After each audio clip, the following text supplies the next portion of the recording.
Here's my Pantorouter XL so far, and the next thing I need to make is some kind of spring thing to counteract the weight of this router so that I don't have to lift on here so much. And I need to make a plunge lever to make this part more easy to activate. I'll start with the plunge lever here, and that links on here like that. And I've printed out some of the drawings for that, as well as the depth stops for the plunge. I've just transferred this shape manually onto this piece of wood, so I just need to cut it out.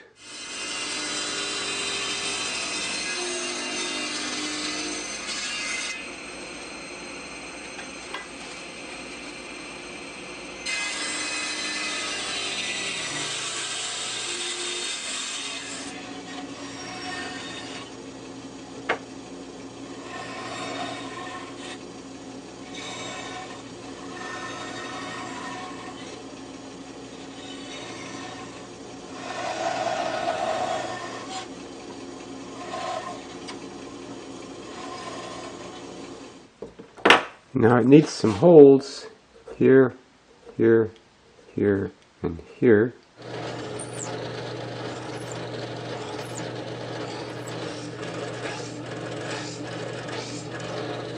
And next is the operating lever, and that's got this part cut out in the end.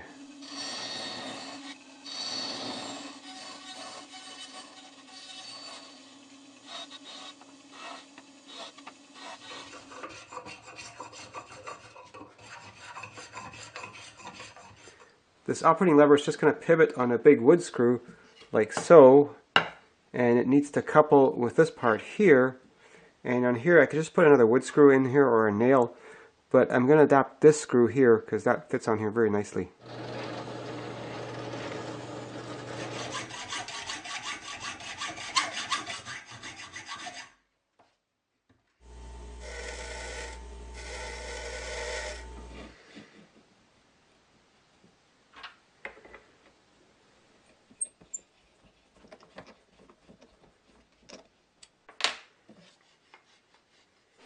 The plunge lever is going to screw onto here and here, so I can do the plunge with it.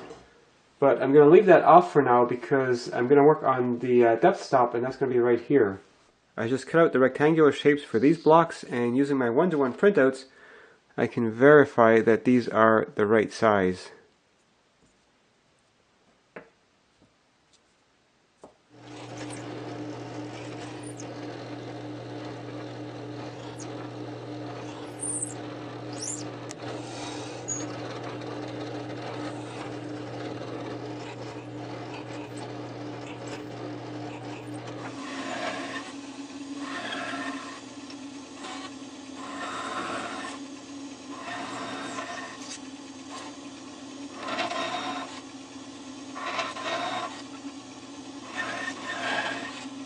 The way the depth stops work is this shaft gets firmly clamped into this block here, and that screws onto here. And on here we have 2 of these blocks, and it slides freely through this block. So as it moves in and out, these other blocks bump up against this thing here, and I just need to clamp these together so that they won't slide. In my plans, I'm squeezing one of these blocks together with a carriage bolt and a plastic knob like this. But I've got some of these knobs that I've been meaning to use forever, but they're a little bit short. But if I put a T-nut on there, I figured that's long enough to squeeze that block. The only problem is, this is a metric thread and it's an imperial T-nut, and I don't have any metric T-nuts. So I've taken another T-nut and ran a metric tap into it, and now it fits that metric knob just fine.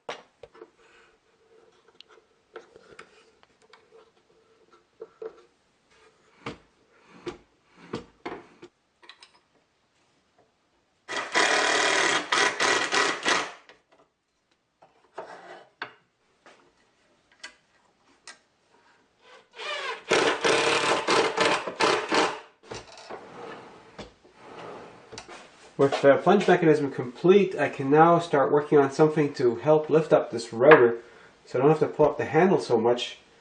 And I'm going to use some springs like this and some sort of cam-shaped things with a string around them to basically push this thing up this way all the time, and this way, if I push these like that, that lifts up the router.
Well, here's something I hadn't fully anticipated in the plan.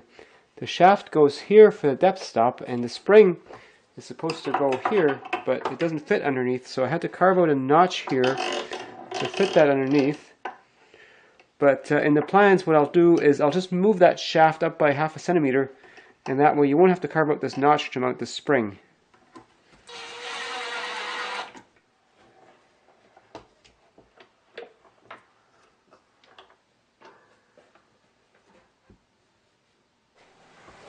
Well, the springs are not quite enough to compensate for the weight of the router, but it is much easier on the hand to lift it.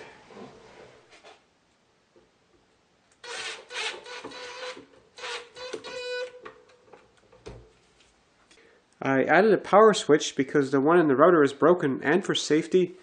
And with the handle now, this thing is ready to use, and I've got a tenon template on there, so let's give it a shot.